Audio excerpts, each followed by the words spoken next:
Welcome to State of Wellbeing, a podcast from South Dakota State University. The State of Wellbeing is a holistic well-being podcast with the goal of supporting the campus community as we strive to be a growing, high-performing, and healthy university. Hi, I am Shari Landmark, and I'm the Chief Wellness Officer here at SDSU with my co-presenter today. Hi, I'm Mariah Weber. I'm the Assistant Director at the Miller Wellness Center for Fitness and Rec, and I'm also a registered dietitian. And today we are going to be talking a little bit about exercise nutrition and myths and facts, and kind of hit some various topics today. So we are going to get started. So I'm going to take the first question for Mariah. And the first topic actually is, how does exercise and nutrition play a role in academics? Okay, I'm nervous. Okay, so myth or fact, higher physical activity and physical fitness levels are associated with improved cognitive performance. Big words there. But how about, does it help with your concentration, memory? I'm going to say that's a fact. You are right. So smart. Great. Physical activity, people just think maybe you need to do that for weight loss, but it really does help with your brain functioning and really gets those kind of neurotransmitters going and helps with that brain development too, not just getting to the library. You also need to get to the wellness center. And also exercise helps with your sleep, which of course will then help with your academic success as well, if you're getting quality sleep as well as enough sleep. So, and they're both really important together. Yeah, so sometimes I hear people think that physical activity is going to make them more tired when it actually has the opposite effect. So being physically active gives you that burst of energy and it actually helps you sleep at night. So is that correct? That is right. Yep. And that is a big myth out there too. Another one that people have. Yep. You are exactly right. All right. What other brain busters do we have? Actually, I think this one is mine, so you have to answer now. Okay. All right. So we're still on the exercise and nutrition and how it plays a role in academics. So myth or fact, carbohydrates are bad and you should limit them. Oh, gosh. I'm going to say a myth. Okay, you are correct. But now I have another question. So what foods are considered carbohydrates? So we kind of have to start there to understand how they're going to play a role. Go back to your early undergrad years. Bagels and pasta, apples. Yeah, you got fruit in there. Good job. Yeah, so our carbohydrates are actually 3 different food groups. So we've got our grain group, which is bread, pasta, rice, and cereal. That's usually the group that people think of most because they're fun to eat. Also fruit, so any canned, frozen, or fresh fruit, and then milk, so any type of cow's milk or yogurt. So those are our carbohydrates. That's what I'm talking about when I talk about how they help with cognitive function. But carbohydrates are the body's main fuel source, and they're also the preferred energy source for the brain. So the brain cannot store glucose like other organs and muscles in the body. So your brain actually is dependent upon when you eat and what you eat to sustain it for energy. So the bread, the pasta, the rice, the cereal, the fruit, the milk, all of those things you kind of want to have steadily throughout the day. I'll have students come in that talk about, if they are low on carbohydrates or they're trying to have just more protein in their diet. They'll talk about how in class, they can't concentrate as well. They don't retain as much information. They're a little bit foggy. And so that's kind of where we go through and I figure out you're a little bit lower in carbohydrates. So that's something that, we talk through, which most students aren't kind of putting that connection together. So it's pretty interesting. So is that kind of why they say breakfast is the most important meal of the day, to get that in for your brain, or? Yeah, I think, every meal is important. I don't think that any one is the best, but it definitely starts you off on the right foot as far as just if you have an early morning class, making sure that you are getting something in to make sure that your brain does have enough glucose to last you through class.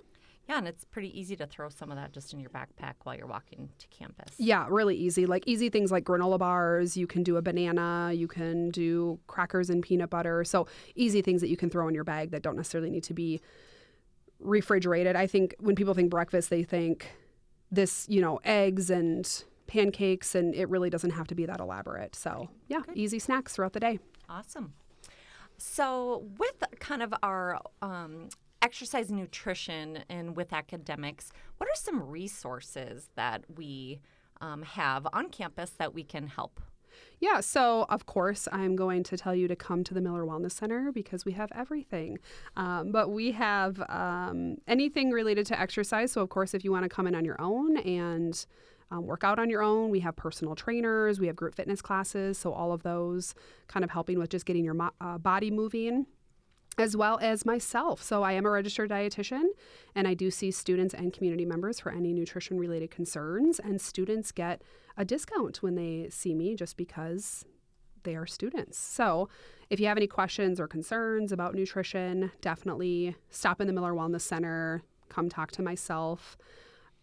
Also, just some other resources. We have the Academy of Nutrition and Dietetics, so they've got a lot of reputable resources. And then as far as exercise, I'm going to say the American Heart Association, Shari, but you are the exercise specialist. In my older days, in my past life, yes. The American Heart Association is really great. People are familiar with it. It's a nationally recognized organization, so I think that will be really great. And we do have, others, but I think that's probably the easiest because we're probably going to refer to that later on today. Okay, great. So we talked about exercise and nutrition with academics. So let's move on to your relationship with food and body positivity. So, Shari, you're on the spot again. Myth or fact? There are good foods and bad foods. Okay, I kind of say this a lot, like, "Ooh, that I'm gonna eat this is bad for me," and I know you always correct me, so I would probably say fact, but I do know it's a myth. Yes, so you're not alone. It is a myth, and what I usually tell people is there are higher quality food choices, lower quality food choices, but all in all, everything you eat is going to give you something it's going to give you some sort of energy or going to do something for your body. So another thing that I reiterate is food does not have moral value, and there's no such thing as a universally good food. So any food that nourishes you and fuels you, or any food that you like or makes you happy, is a good food for you. So some people that have dietary restrictions, say if they're gluten intolerant or people who are allergic to something, that's a different story. But generally, unless it's for a specific medical reason or a cultural reason, or because preferences change, there's really no such thing as a universally bad food.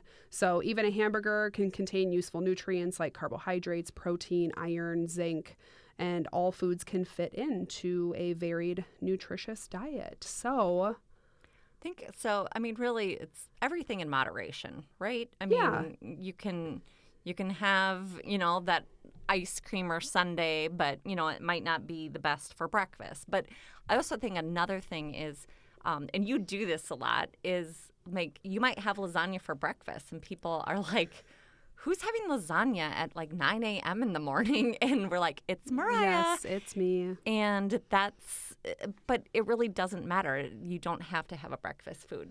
Yeah, so I kind of eat when I'm hungry, and I follow my hunger and fullness cues, and I kind of go for what sounds good in the moment. So I just don't think that breakfast foods have to be the traditional breakfast food. So yes, you will catch me eating. I don't know if I've had lasagna. Maybe I have had lasagna, but absolutely, Pizza. You'll catch me. Yes, I will have pizza, or I might have like a leftover chicken sandwich or something. So yes, I get a lot of comments in our office, but awesome. It's fun. Okay, next question, and this one is going to be for Mariah. A person cannot be both overweight and healthy. And this is a myth. So, larger people who are physically active have a lower risk of disease than thin people who are not physically active. So, keeping our bodies moving is more important for achieving good health and long life than the number on the scale. So, yeah, this kind of goes back to just weight stigma and diet culture that, we just have in society. And I think it's gotten better and we're kind of chipping away at that. But I think in the past it was very much that if you were overweight, you can't be healthy. And this is, completely untrue. We see people all different shapes and sizes, and you can't really tell the health of somebody by looking at them. Yeah, it's those stereotypes. And I also say, like, you can't pick your parents, right? So yeah, genetics plays a big role. Yeah, and you just do what you can, and you just go with it and try to live the best life. So absolutely. So some good resources for just food relationships and body positivity would be the Health at Every Size movement, and this is through the Association for Size Diversity and Health. So they have a really good website with lots of great resources. Sodexo is one that I have not mentioned yet. There is a wonderful dietitian on staff. Her name is Miranda, and she is a guru at food allergies. So if you have any food allergies or intolerances, or you want to talk through anything while on campus, she is definitely a great resource. Her and I work really closely together. I have my specialties, she has hers, and together, we just make a good team. So I already made a plug for my services in the Miller Wellness Center. So Miranda's a great resource at Sodexo.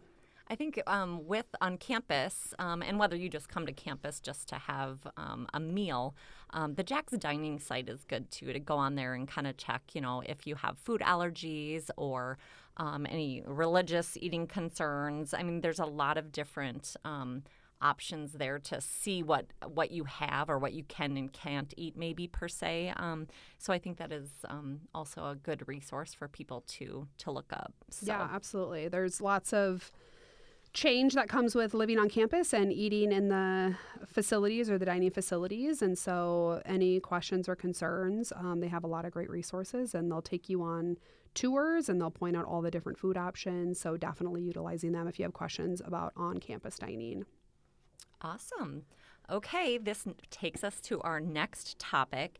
Exercise and social media. Ooh, social media. Here we go. And exercise, usually you're sitting on your tail when you're doing social media. So we'll see what True. this brings us. So, myth or fact, social media is the best place to get fitness and health advice. Fact. No, I'm just teasing. I actually think I can see where this would be a myth or a fact, but I think it really depends on who is posting and the intent of the post. So here I think it's just to be smart about who you're actually following. Yeah, see if there's credible sites, and we all scroll through, or we're even talking, and then I'm sure our phones are going to ping that we're talking about that, and there's going to be some ad that comes up. Yeah, now I'm going to see nothing but exercise videos.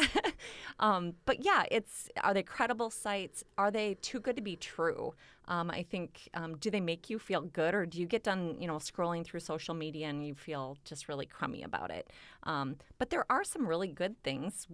We were talking about our Apple Watches and how it can help you set goals of just moving your body throughout the day for 30 minutes or standing. Yes, I think my watch dinged about 10 minutes ago that I was supposed to stand. So. And we just walked over here, so it was perfect. Yeah, so we got our little walk. But yeah, there's a lot of really great things to use with social media, but also, yeah, you just need to find those credible sources and declutter if you need to. Yeah, and I think it's just good to take a look at the credentials and the background of somebody within social media. I think that's really challenging because there are social media influencers who have thousands and in some case millions of followers. So if you see this person, you're thinking like, obviously they know what they're talking about, but they may not even have a background in exercise science or in physiology or in, nutrition and dietetics. So that's just something to pay attention to. There's just a lot of misinformation. So I always recommend that students just kind of take a look at their social media accounts, who they're following. Make sure you're following people that make you feel good. Make sure you're kind of, unfollowing people who, I guess, don't make you feel good or make you question things or kind of trigger you. But that's definitely really important. It's very influential. Absolutely. Okay, next question. Myth or fact, Mariah? Breaking up exercise throughout the day is as effective as one long workout session. So I know this is a fact, but I can understand how this gets confusing because I think that I grew up hearing I have to work out or exercise for 30 minutes or an hour consistently to make it count. But now I'm hearing that, yeah, you can do 10 minutes here, 10 minutes there, 10 minutes somewhere else, and that's okay. Yep. So, yeah, and once again, we kind of referenced this already. The American Heart Association really recommends 150 minutes of moderate exercise, and then there's or 75 minutes of intense exercise. But you can break those up throughout the day, 10 minutes here and there. As we talked earlier about our watches, great time to, get up, walk to the bathroom. Maybe you don't necessarily have to go. Maybe just walk across the hallway or down the hall to a coworker's office for something. But getting those small chunks then builds on your day, and it also kind of helps.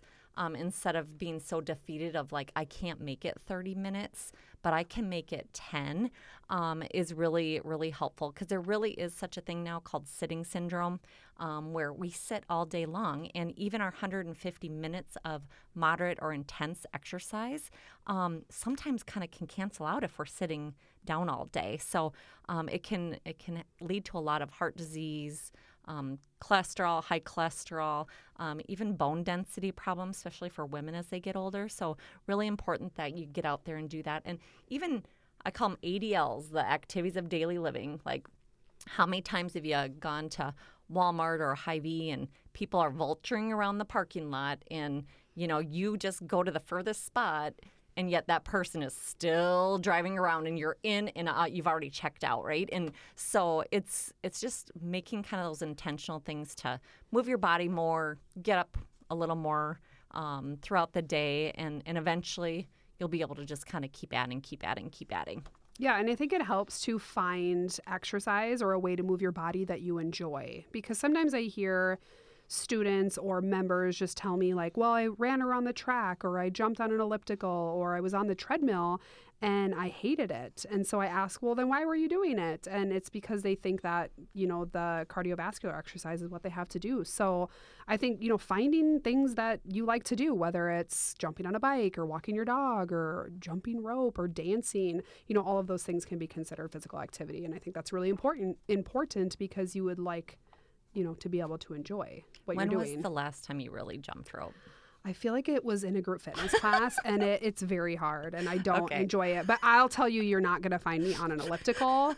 I love spin classes, but yeah, there are some things that I just don't enjoy doing, so I just don't do them. But I was going to say, when you said jumping rope, I'm like, yeah, I don't really know. Right. That just sounded, I think I have kids, so it's something that they would be doing. Yeah, and true. I would be watching them. That is true. So some of those resources we talked about, looking at your Apple Watches or going to the American Heart Association. There's a lot of really great ones out there. But once again, just make sure those are credible resources. But it always helps to have a buddy, too, accountability buddy, I call it.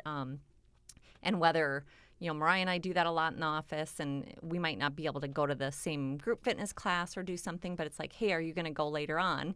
And we try to hold each other accountable that way. So it does help to have a buddy to help hold you accountable too. So a little tip there. Definitely. All right, on to our next topic is food insecurity. So my question for you, Mariah, myth or fact, is food insecurity only impacts certain groups, like those experiencing homelessness. Is that a myth or a fact? That is definitely a myth. You are correct. Food insecurity is kind of a newer word, a newer term or phrase, maybe in the last few years, but it really doesn't discriminate. It really affects just about anyone. Someone might have a full-time job, but maybe they have bills or medical bills that they have to be paying for. So that food insecurity is a real thing for them because they have other priorities in their life to be able to maybe pay for daycare or whatever the case is. And, the rural communities, I just live, not too far out of Brookings, but for me just to come to town to grab something to eat or grab some groceries is not something I like to do. So it's a little bit more inconvenient. Yeah, as you have said before, that food desert, right? Yeah. You maybe not have that as convenient to you around to be able to to get that food, but it usually affects those that do live in poverty for the majority of it, and then also the communities of color, women, people with disabilities, seniors also face high poverty rates as well. But we do have a lot of different options throughout Brookings, which I think is really great for resources to help people out with that. Yeah, definitely. Like I know just right on campus, we've got Jack's Cupboard, which is a wonderful resource for students. And we've got a couple more resources here at the end of this topic. But I've got one for you. So myth or fact, people who are referred to as overweight or obese, and I'm using my air quotes here, are not food insecure. Definitely a myth. Yeah, so we kind of talked about like weight bias and weight discrimination earlier, so this definitely kind of falls into this category. But food insecurity does not discriminate based on body size. So anybody, large or small, can experience food insecurity, and all body sizes deserve access to balanced meals and safe food. So food insecurity can show up in many different ways, and sometimes that means not having access to nutrient-dense food options, or like Shari had mentioned, just competing demands. Like one month you're having to pay, you can afford groceries, but the next month there's something else that comes up. So it definitely can ebb and flow. But really, you just can't look at anybody and assume what's going on based on their body type. So that one's definitely a myth. But I think that we at one point thought this, right? Like if you're overweight or obese, there's no way that you can be food insecure. So this is definitely one that I like to squash. And, I'm a runner, so I'll go and do a lot of races. And that, I think, is where you see a lot of this, is you see all shapes, sizes, and abilities. And it's so awesome and so inspiring to be out there and see that. And this is definitely one I'd like to squash. Yeah, definitely. It's really, really a tough one for me. Yeah, because if you see somebody that you would consider to be larger, many times they are working out on a regular basis, they are eating healthy, they don't drink alcohol, they're not using tobacco products, and they're doing a really great job with just their overall well-being. And then on the flip side, you see somebody who may look like an average, normal weight, and they maybe have disordered eating. So again, you just can't assume based on what they look like, what somebody's going through or what their well-being habits are. Right, so. Exactly. And you had mentioned some resources for that. Yeah. So, I talked a little bit about Jack's Cupboard. That is right on campus. What are the hours of that again? That is open on Tuesdays and Thursdays, 3 to 6 p.m. And students just need to bring their student ID. There's a list of certain items that they can get each week. And that is located in Ben Rifle Hall. And those of you that maybe aren't food insecure but are willing to or wanting to donate towards the program, they're always looking for donations, and whether that's food or through monetary donations. So we can connect you with that too. I guess you can check out Jack's Cupboard and find out how you donate. Or if you're wanting to volunteer to great. work a couple shifts. So yes. I've gone over there, and it's great. Wonderful service. Other things in campus for food insecurity, we've got our Brookings County Food Pantry. We have Feeding Brookings. And these are all, just like a quick Google search, and these pop up right away. So in addition to Feeding Brookings, we also have Harvest Table. This is a Monday evening, every Monday, a free meal at the Life Center in town. And I've worked a couple of those, and those are also really great to be able to just interact with the community while you serve a meal.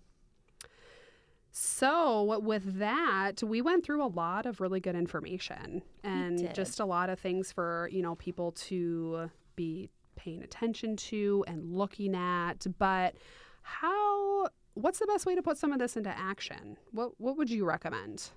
Well, journaling is a really great thing, and that's kind of coming out. And people think, a diary, right? But journaling can be anything. You can pick a piece of paper up or your phone and just type or write just a few words even of how you're feeling. And I think it's really helpful. I think setting goals. SMART goals, which is smart, measurable, attainable, realistic, and timely. Specific. Specific. Yeah. Good job. I know, gosh, my past life is coming back to me. But yeah, I think, just setting those SMART goals, instead of saying I'm going to go to a 45-minute spin class today, I'm going to get my 10 minutes in and move my body. So I think just being able to journal that, and then how did you feel afterwards? You might be tired. That's okay. But eventually you're going to feel better. How are you sleeping at night? Oh, I slept great last night because I probably exercised yesterday. So I think the journaling and making those goals throughout that journal is a really key thing too, and something you can reflect on then later on. Yeah, for sure. The iPhone just came out with a journaling app, and I've really enjoyed that because you can just go in and put a few sentences about your day and just do a quick reflection. And then something that I always recommend, I think in general, when people want to change exercise and nutrition behaviors, they want to do everything all at once because they're ready to make a change and they're going to go for it.